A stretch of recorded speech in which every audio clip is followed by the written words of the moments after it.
Ամեն բաների համար փառք Աստծո։ Փառք Աստծո, որ այսօր այս նվիրական սրբավայրում նորավանքի Սուրբ Մարիամ Աստվածածնի մեջ հավաքվելու եւ Սուրբ Մարիամ Աստվածածնի վերափոխման տոնը կատարելու, պատարակելու ողորմության արժանացրեց մեզ Աստված։ Իմ խոնարհումը եւ երախտագիտությունն են բերում Մակար Սրբազանին, որի օրհնությամբ եւ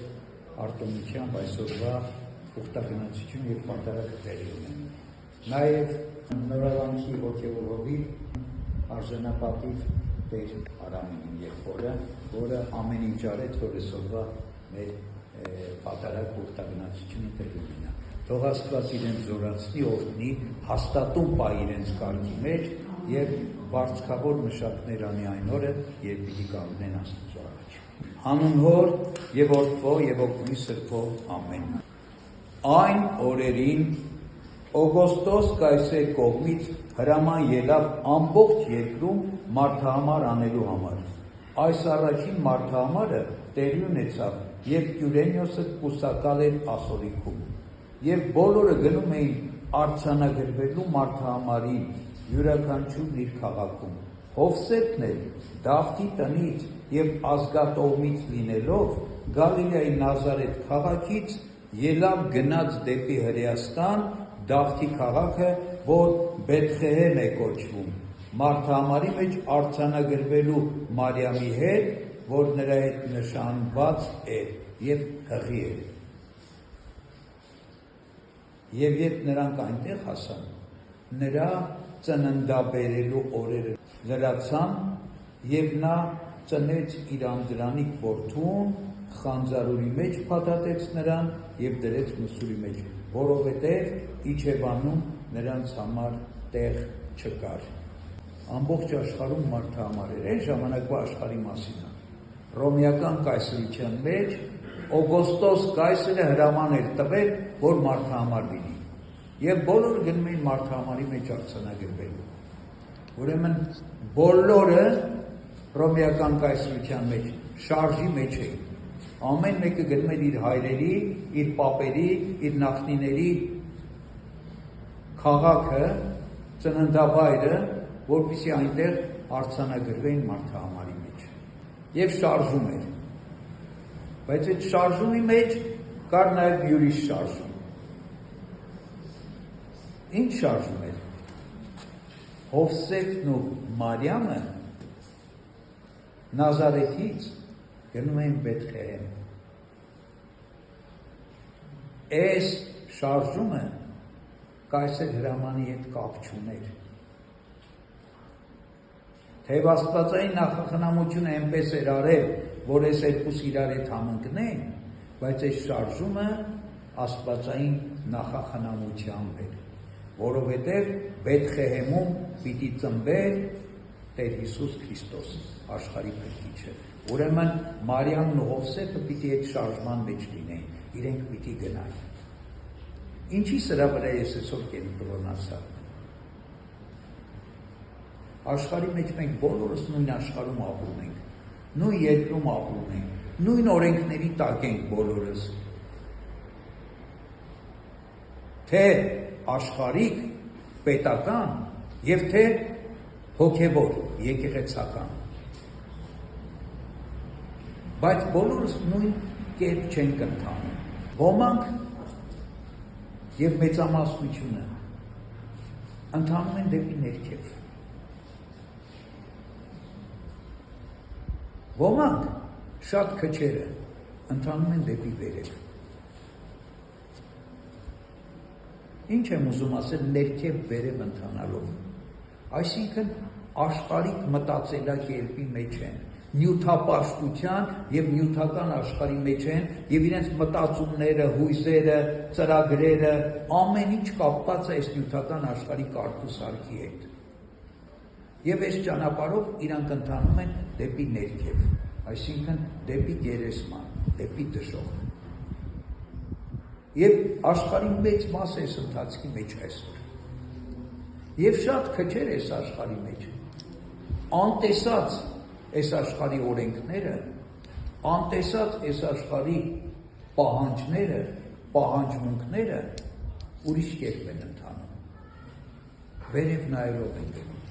աստվածային կամքն են փնտրում, աստվածային օրենքներն են փնտրում, երկնքի առկայությունն են փնտրում, սրանք գնում են դեպի վերև։ Հիմա Մարիամն ու Հովսեփը սրա օրինակն են տալիս մեզ, իրենք գնում են Աստծո կամքի հետևից, Աստված ինչ ասել էր, իրենք գնում են այդ ճանապարհով, մինչդեռ աշխարհը գնում էր ուրիշ ճանապարհով,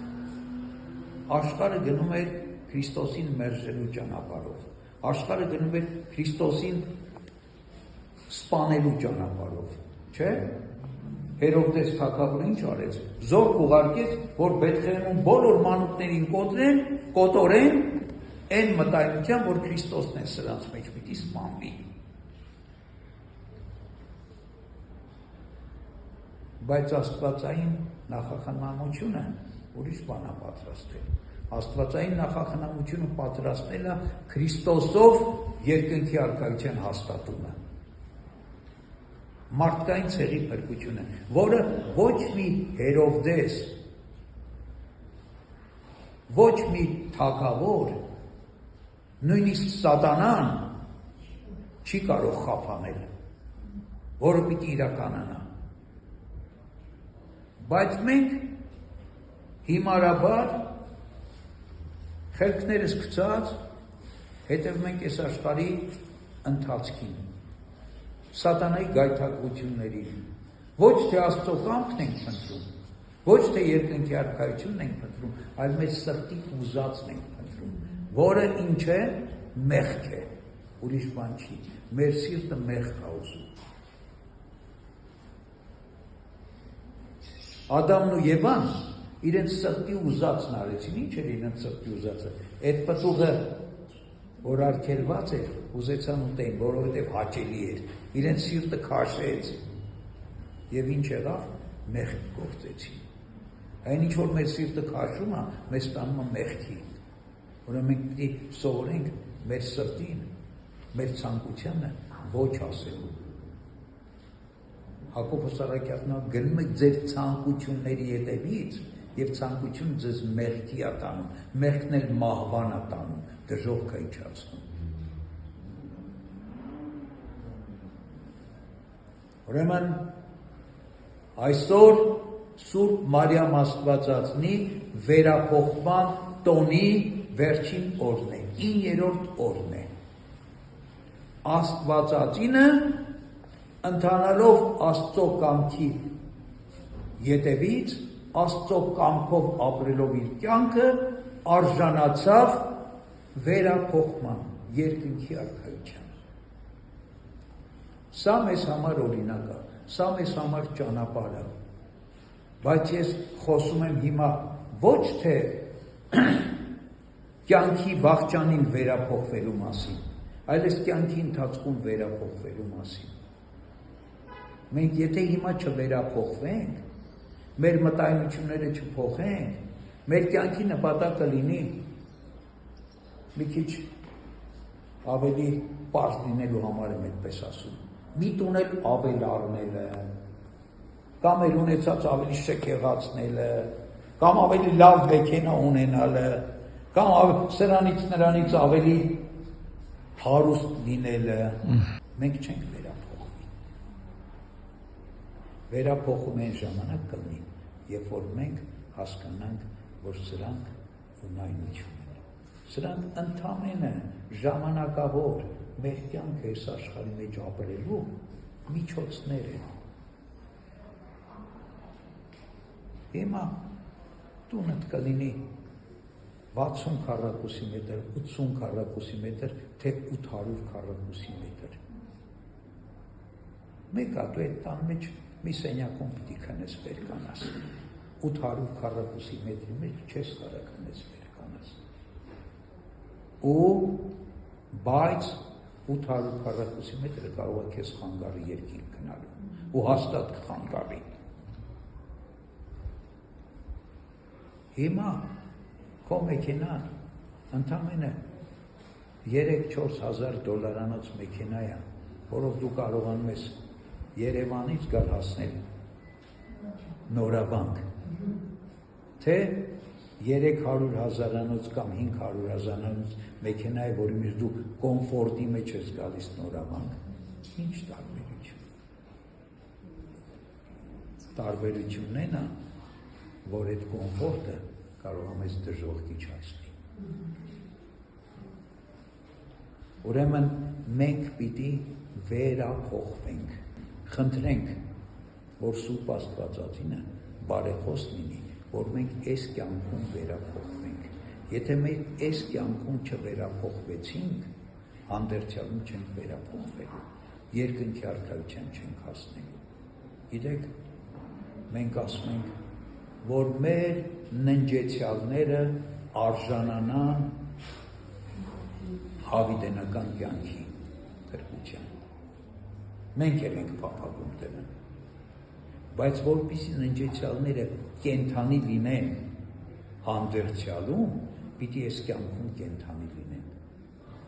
Իսկ այս կյանքում կենդանությունը պայմանավորված է մի բանով, դու ո՞նց ես ապրում։ Քո ապրելու նպատակը, քո հայացքդ ուր է ուղղված, վերև է ուղղված դեպի երկինք, թե աշխարհի մեջ է ուղղված։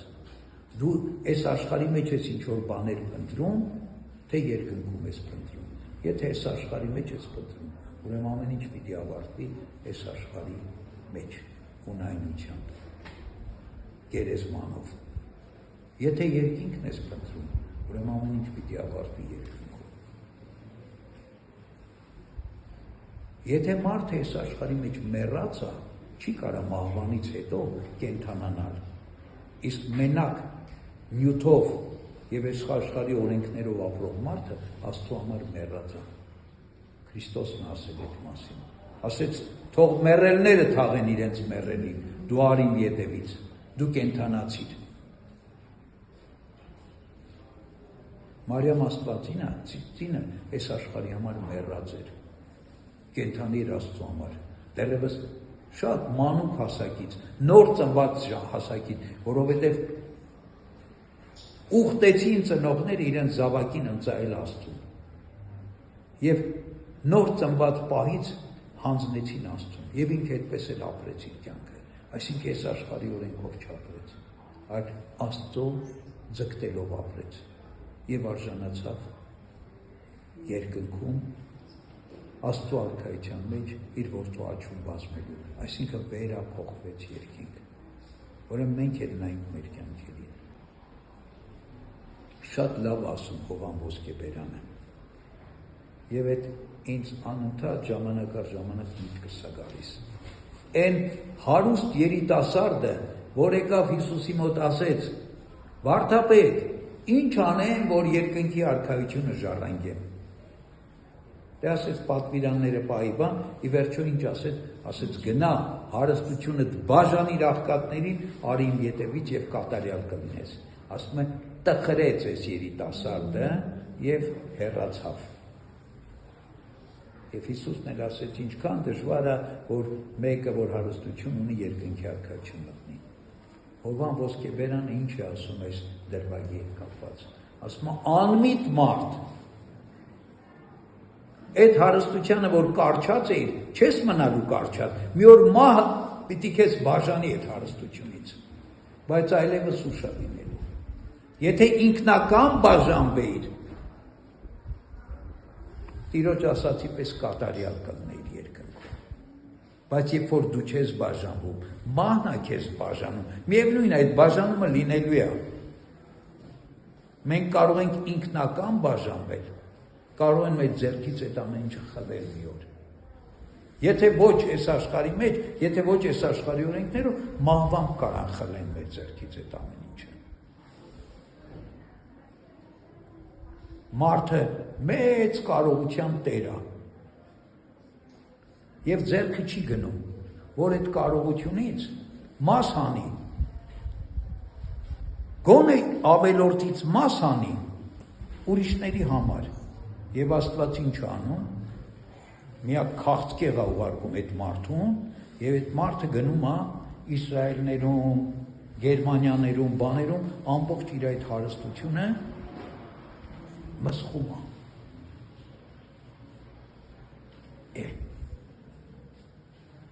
Աստծո կամքով մսխեիր այդ հարստությունը։ Հələ փառք Աստծո, որ Աստված այդ ճանապարհն էլ տալիս է այդ մարդուն, ինչի համար, որպեսզի մարդը փրկվի, որպեսզի մարդը ապաշխարի, ապաշխարության ճանապարհ այդ հիվանդությունը, որ մարդու Աստված ուղարկում է մարդուն, որտեվ քանի այդ հիվանդություն չկար, ինքը վայելում էր իր ունեցվածքը, ինքը ապրում էր այս աշխարհի կարգոսարկով, բայց հենց հիվանդություն եկավ կպավ, մի քիչ նեղվում է, մի քիչ բան, մեկ էլ մտածում ասում է, տեսնես ես որ մեղքիս համար, այս հիվանդությունը եկավ կպավ ինձ, տեսնես ինչ վատ բան է արել, կամ ինչ անեմ, որ Աստված ինձ ողորմի, ինչ անեմ, որ Աստված ինձ գտա, նոր սկսում եմ մտածել, բոլոր մարդիկ այս աշխարհի մեջ նույն պայմաններում են ապրում, նույն երկրի մեջ ենք ապրում, նույն օդն ենք շնչում, նույն ջուրն ենք խմում, նույն հացն ենք ուտում, նույն մարդիկ են մեզ ղեկավարում,